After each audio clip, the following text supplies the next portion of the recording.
So we set up 20 years ago, largely to improve that financial reporting in the corporate sector.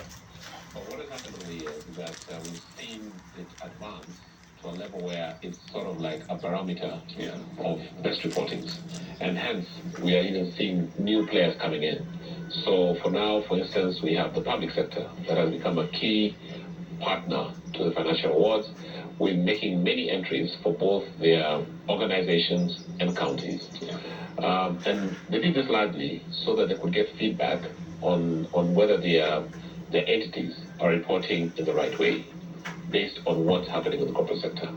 And so year on year, we are seeing increased participation by the public sector. So that's been one of our key partners in the firewalls. The other one are pension schemes. Most pension schemes are now run as independent entities, so they're also doing their own financial reports. We have SACCOs who are also participating.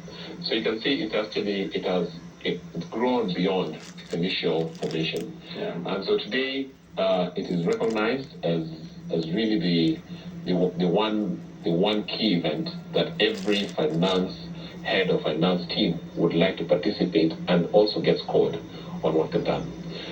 What has even been a great advancement is its growth in the region. So for the last 5 years, we've been seeing increased entry by companies in the region to an extent that they even win. In fact, it's 3 years ago when CRDB Bank from Tanzania was the best in reporting in the event, and it was quite phenomenal to an extent that we're even seeing these countries setting up local chapters of similar events. So it's quite something. And finally, probably just giving a bit of a background, is that this award ceremony has now become quite a key part of what investors are looking for. I mean, I see some of the key prizes or the key awards categories. For instance, sustainability. It's now become one of the most coveted prizes in this award ceremony. So you can see companies are recognizing what the globe is discussing and want to be recognized by winning certain categories that actually speak to what the international investors are looking at. So that's where we are right now. Quite some strides, Jeff, there. I'd like to push the sustainability conversation to the second part of our conversation. Right. For now, let's talk about the prevailing environment we are in. Many would say a relatively adverse macroeconomic environment from an operating standpoint. We've seen companies face challenges. How do the awards cater to these nuances in the operating environment? What are some of the things that you are placing the spotlight on in the 23rd edition of the FIRE Awards, which then now appreciate the context within which companies are operating? Just to put that into context, you're actually right to say that we are actually in a very challenging time. And it's not only challenging for Kenya, it's challenging for the entire globe. We've seen heightened inflation in especially developed markets, which for a long time had been sub 5% inflation economies. We've seen interest rates rising. I mean, I never envisaged a time where I would see the Fed rate even go beyond 5%. I know. It's not become a norm. And FX is a mess. And FX is a mess now. So you see, these challenging economies have sort of trickled into, has driven economies beyond where they should be operating at, and hence causing certain adverse effects on it. So what we expect to see is that companies now have to be more agile. Companies have to start thinking beyond their core formation objectives. For instance, if you are set up to do a certain activity, you now have to see what else can you go beyond that. Of course, drawing in the current times and the trends that are happening. And so we believe that the financial awards are supposed to help bring out what are companies doing to insulate their businesses against these economic challenges. What are they doing to advance into new areas of business? What are they doing to mitigate risk? Because risk has become a key factor. Now, I'll just give an example of the NSC, for instance. Now, we noted that given the rising interest rates, the equity markets are going to face a serious challenge. The bond market is also facing a serious challenge because of the mark-to-market valuations.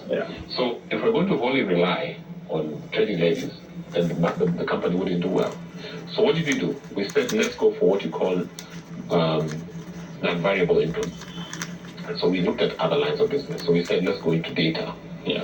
What can we do to amend, to change our data sets, to make them more monetize them more, and to make them more value driven? Yeah. Today, our data business is actually our second highest revenue stream. So from a low of 20 million a year, we're now doing 100 million a year. We said, let's go to training. Okay, we said, now let's train. And let's not just train in Kenya, let's train beyond Kenya. Today we're training in Uganda, we're training in Ethiopia. We went into a bit of consultancies, helping other regions set up infrastructure. Yeah. We diversified our business into other regions. Today we are a shareholder of the Dar es Salaam Stock Exchange.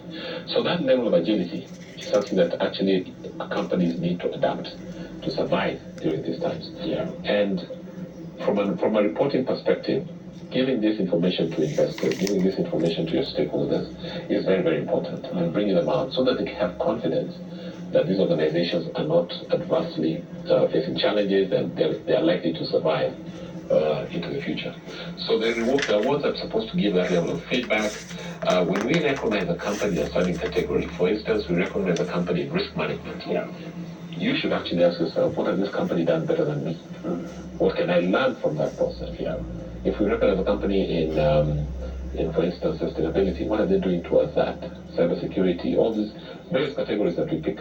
Yeah. And then overall, if a company is the winner, I think what I'll do as a finance head is actually take that company's set of accounts and just understand them better. What have they done to navigate or to perform well? So those are the kind of things they see out. Jeff, our show here is watched by a lot of management level of medium-sized companies, and I'd imagine a few who are watching might be wondering, is there a space for medium and small-sized businesses in the FIRE Awards? Typically, many guys will tell you it almost looks like a tier one kind of playing field. Yeah. Is there a space for them? So the award ceremony is quite broad. We not only recognize listed companies, we have categories for listed companies, we have categories for SMEs, we have categories for SACCOs, we have categories for public entities. So there are different levels of categories. So you're allowed to make entries under all those levels, and then they're recognized. So I recall last year, some companies that were in the mid-sized category, they did very well and they were awarded. So we have that, it's that broad, it's not restricted to only large entities. I see. And you mentioned and spoke very highly about the sort of traction you have seen within the public sector. The 23rd edition comes at a time when we're having this very heightened discussion around the transition from cash to accrual accounting by public sector players. And many might be wondering, how does this now play within the space of FIRE Awards, especially for those who have already transitioned? Is it now a plus for them when it comes to assessments? Yeah. So one of the key things that we do is that our panel of judges that we have onboarded are very, very experienced people. For many years, Dr. James Murphy has been the chair of the panel, and they bring in quite some advanced experience as far as assessments of these reports is concerned. And yes, that decision to adapt to really accommodate the adoption of the new accounting methodology by government was taken into consideration, and hence it's been adopted. So I don't think there'll be a very big